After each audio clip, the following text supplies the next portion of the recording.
میں تو امتی ہوں. زکوٰۃ کا ادا کرنا مولوی اصغر فرماتے تھے اگر لوگ زکوٰۃ ادا کرنے پر آ جائیں تو یہ زکوٰۃ کی برکات کو برداشت نہیں کر سکتے.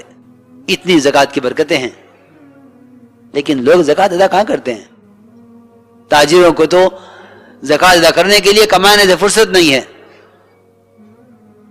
ایسے فنڈ اور غلے بن گئے ہیں جس نے پیسہ ڈال دیا اور وہ خرچ ہو گیا. نہیں، یاد رکھنا یہ بات ہر مسلمان کے ذمہ ہے کہ وہ خود اپنی ذات سے مستحق کو تلاش کرے اور زکوٰۃ اپنے ہاتھ سے دے. زکوٰۃ اپنے ہاتھ سے دے. مولوی اصغر فرماتے تھے زکوٰۃ ادا نہیں ہو رہی ہے اس لیے برکتیں ظاہر نہیں ہو رہی ہیں. کے ملفوظات میں چھپا ہوا ہے کہ اگر یہ زکوٰۃ ادا کرے تو یہ زکوٰۃ کی برکات کو برداشت نہیں کر سکتا. زکوٰۃ کی برکتیں ہیں کہ مستحق کو تلاش کر کے زکوٰۃ اس کے ہاتھ میں دے کر آئے. عمر رضی اللہ تعالی عنہ کسی کے گھر سے بھی کھانا اچانک منگوا لیا کرتے تھے یہ دیکھنے کے لیے گھر کا کیا حال ہے. لیکن اب تاجروں کو زکوٰۃ ادا کرنے کے لیے مستحق کو تلاش کرنے کی نہ ضرورت ہے نہ فرصت ہے. حالانکہ زکوٰۃ مستحق کو تلاش کر کے اس طرح تلاش کرے مستحق کو جس طرح ایک نمازی آدمی ایک جنگل میں وضو کے لیے پانی تلاش کرے کہ پانی چاہیے وضو کے لیے. کیوں؟ تاکہ نماز ادا ہو وضو سے. کہ مستحق کو تلاش کر رہا ہوں تاکہ زکوٰۃ ادا ہو مستحق کے ملنے سے. میرے دوستو عزیزو، اس زمانے میں تو سارا نظام ہی الٹا ہو گیا ہے. برکتوں کے لینے کے لیے تو ان ضابطوں پر طریقہ پر آنا پڑے گا جو طریقے صحابہ کے تھے. کہ صحابہ کے زمانے میں زکوٰۃ کے ادا کرنے کا اور زکوٰۃ کے پہنچانے کا معمول کیا تھا، اس زمانے میں کیا ہے. آپ کو معلوم ہوگا بچے آنکھ مچولی کھیلتے ہیں. بچے آنکھ مچولی کھیلتے ہیں. کوئی کہتا ہے چپن چھپائی کھیلتے ہیں. میں حضرت کی بات نقل کر رہا. سمجھتے تھے کہ صحابہ کے دور میں زکوٰۃ کا لینے والے دینے والے ایسے تھے جیسا بچوں کا آنکھ مچولی کا کھیل کہ ایک بچہ سب کو تلاش کرے اور بچے سب چھپ جائیں اور تلاش کرے. جتنے اس کی تلاش کرنے کی کوشش بڑھتی اتنا ان کے چھپنے کی کوشش بڑھتی کہ چھپو وہ آ رہا ہے وہ آ رہا ہے چھپو. کہ بھئی ایسے ہوتا ہے نا کھیل، جانتے ہو نہیں؟ ایسے کھیل ہوتا ہے بچوں کا. کہ صحابہ کے دور میں مالدار تلاش کرتے تھے، غربا فقراء چھپتے تھے. اس زمانے میں غربا فقراء تلاش کرتے ہیں، مالدار چھپتے ہیں. کھیل ہی الٹا ہو گیا. اللہ نے زکوٰۃ کی برکتیں اٹھا لی کیونکہ یہ اللہ تعالیٰ کا دستور ہے. جس چیز کا جو مصرف ہے اگر یہ اس پر خرچ نہیں کیا جائے گا تو اس کی جو چاہوں کروں. میرے دوست عزیزو ذرا غور سے سننا بات. صحابہ اکرام کا مذہب یہ تھا کہ وہ اپنے سے زائد مال کو اپنا حق نہیں سمجھتے تھے. اپنے زائد مال کو اپنا حق نہیں سمجھتے تھے کہ ہمارا نہیں ہے کیوں ہماری ضرورت سے زیادہ ہے.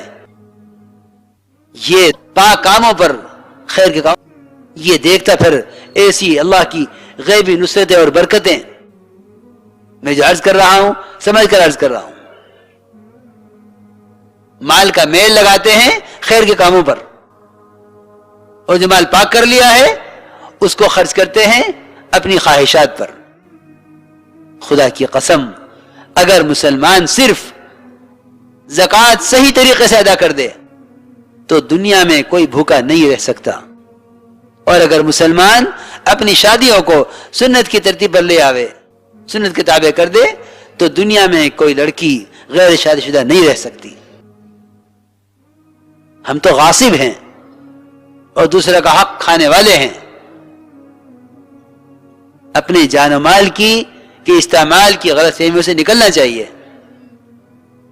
جو مال پاک کیا ہے اسے خرچ کیا کرو خیر کے کاموں پر. جو مال کا میل زکوٰۃ ہے اسے خرچ کیا کرو فقراء غربا پر. اس سے اللہ تعالی زکوٰۃ کی برکتیں ایسی کھولیں گے کہ ہم تصور نہیں کر سکتے ان کا. اس لیے میرے دوستو عزیزو یہ کبھی مت سمجھا کرو کہ ہم نے زکوٰۃ ادا کر دی ہے اب اس مال میں ہم جو چاہیں کریں. نہیں، ابو ذر غفاری رضی اللہ تعالی عنہ، ان کا مذہب یہ تھا درہم کی من النار و درہمان کیان من النار، جس کے پاس ایک درہم اس کی ضرورت سے زیادہ ہے اور اس کو نہیں کرتا، فرماتے تھے کہ جہنم میں اس درہم کو دبا کر اس کے جسم پر داغ لگائے جائیں گے۔ جہاں جاتے تھے حضرت ابو ذر رضی اللہ عنہ یہ بیان کرتے تھے، فتوحات کا زمانہ، مالدار پریشان ہو گئے ان سے کہ ان کا مذہب یہ تھا، کیونکہ صحابہ کرام نفلی صدقات میں اتنی رغبت رکھتے تھے کہ فرائض کا ادا کرنا تو ان کے نزدیک اسلام میں داخل ہونا تھا، فرائض کا ادا کرنا تو ان کے نزدیک اسلام میں داخل ہونا تھا۔ ایک صحابی نے آگے شکایت کی، ایک صحابی کی، حضور اکرم صلی اللہ علیہ وسلم سے عرض کیا کہ یا رسول اللہ، یہ فلاں آدمی ہے، نماز نہیں پڑھتا، زکوٰۃ نہیں دیتا، روزہ نہیں رکھتا۔ آیا مسلمان ہے وہ؟ کہ جی مسلمان ہے اور نماز نہیں پڑھتا، زکوٰۃ نہیں دیتا اور روزہ نہیں رکھتا۔ آپ نے بلوایا اس کو اور بلا کے فرمایا کیا ایسا ہو سکتا ہے کہ مسلمان زکوٰۃ نہ دے، نماز نہ پڑھے، روزہ نہ رکھے؟ ہم نے تمہارے بارے میں یہ سنا ہے۔ کہنے والے ہی موجود تھے، شکایت کرنے والے نے کہا نہیں یا رسول اللہ، ایسا کیسے ہو سکتا ہے کہ میں نماز چھوڑ دوں، میں زکوٰۃ نہ دوں، میں روزہ نہ رکھوں، میں مسلمان ہوتے ہوئے؟ آپ نے شکایت کرنے والے کی طرف دیکھا کہ تم کیسے کہہ رہے ہو؟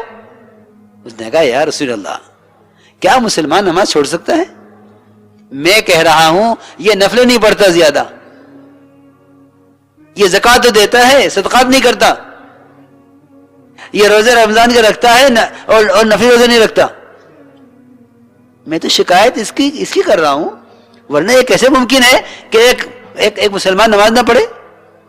فرائض تو سمجھتے ہیں صحابہ کفر سے اسلام میں آنے کے شرائط ہیں۔ السلام علیکم۔ اگر اس ویڈیو سے آپ کے ایمان کو تازگی ملی ہو تو لائک اور شیئر ضرور کریں اپنے ساتھیوں اور دوستوں کے ساتھ۔